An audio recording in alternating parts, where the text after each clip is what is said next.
Thank you so much for inviting me, Margaret. I'd like to start with an admission that I didn't disclose to her when she first asked me to come. I don't think I did anyway, and that's that when I was in 6th grade, I participated in a festival very similar to this. And it's probably what I still consider the first big achievement of my life, that I played violin, and I was actually first chair in the all-city orchestra. So I thought some students were going to be here. If anyone has a violin they want to bring up and let me play a couple songs. No, I'm sorry, that was a joke. She was pointing to a violin.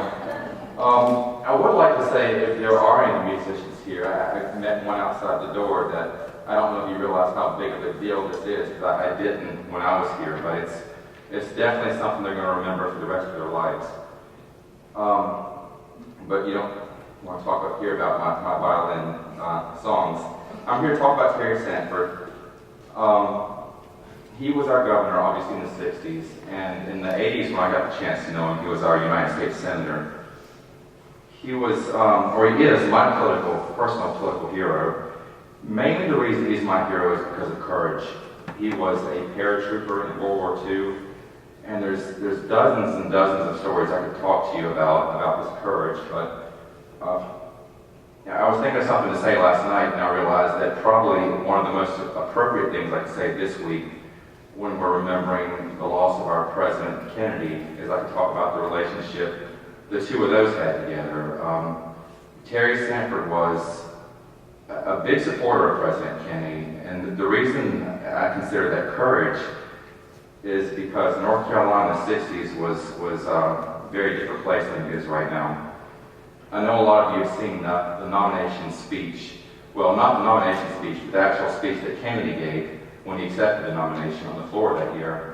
But the one a lot of you may not have seen is that it was Terry Sanford who actually gave that speech, nominating President Kennedy. It was Robert Kennedy who asked him to give that speech.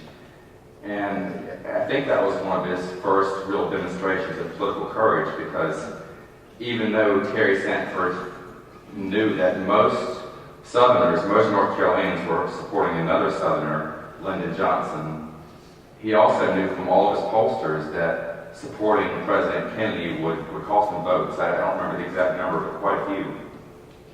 But he also knew that it was important to Kennedy to help him win the South, or win some votes in the South. So that was another reason of the many, many courageous things Terry Sanford did that made him my political hero. Sanford and Kennedy, they were both elected the same year in 1960. And in Terry Sanford's term as governor, I mentioned how different it was in North Carolina. I know a lot of you lived here, you were here at the time. But another act of courage I like to point to when I talk about the 60s is that at the exact same time, other southern states like Alabama had a governor standing in schoolroom doors saying segregation forever. Terry Sanford was the exact opposite. He actually went around the states and gave speeches encouraging desegregation, which he also knew from polls did not help him politically at the time.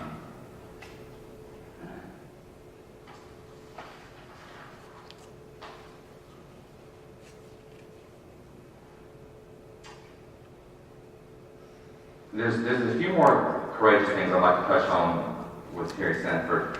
A lot of them do have to do with the arts.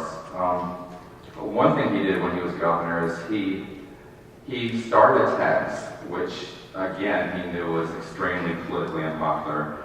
He knew it would cost him votes. But the reason he started this one tax was our education system. And he was able to double the money spent on education when he was governor. But another thing it went into, and probably one of the most important and appropriate educational achievements for us to talk about today, is Terry Sanford is actually the governor who established the North Carolina School of the Arts, because he understood the importance of the arts. And as president of Duke University as well, he founded a public policy school where he constantly stressed two things. It was always education and creativity.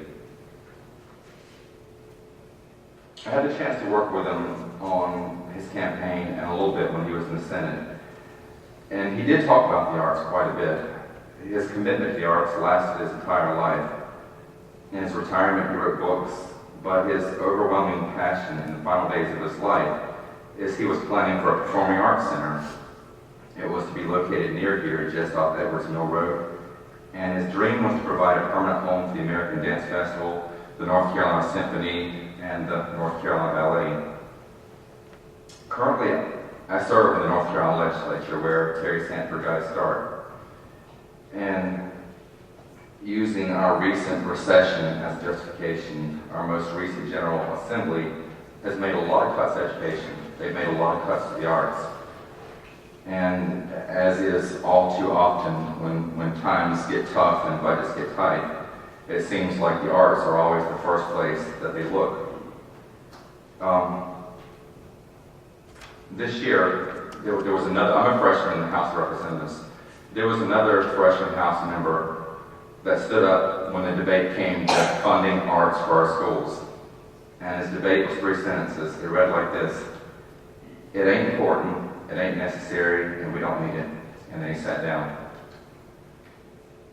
That was a very rude awakening for me. I was shocked of where I was and how a lot of people felt.